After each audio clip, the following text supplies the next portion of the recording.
Kalachnikov, pèse pas très lourd, ne s'enraye jamais, dure 30 ans, et se démonte en 5 pièces et est extrêmement facile à remonter. Donc en réalité, il est très facile à des enfants de 9 à 12 à 13 ans de leur donner des armes. Donc le matériel de sécurité de police, ça peut être une arme classique que tout le monde connaît, qui est une arme à feu, mais ça inclut aussi un bâton de défense, un tonfa, des menottes, tous les types de matériel dont les polices sont équipées. Un gilet pare-balles, des chaussures de sécurité, des boucliers, etc., etc. Donc tous les types de matériel qui équipent les polices sont des matériels de sécurité de police et donc sont des armes. Donc nous ici à la commission, et tout le travail sur les armes inclut aussi ce type de matériel.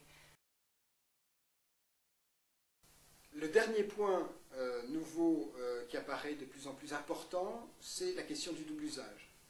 Hein, le mot veut bien dire ce qu'il signifie. Ça veut dire que, on voit par exemple l'élément très évident, ce sont les 4x4 Toyota.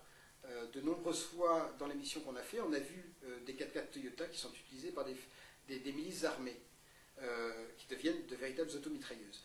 Est-ce que dans ce type de matériel, est-ce que les États ne doivent pas considérer le lieu et les quantités demandées pour savoir se dire si au bout d'un moment cela ne risque pas d'être utilisé pour des graves violations des droits de la personne, graves violations du droit international militaire?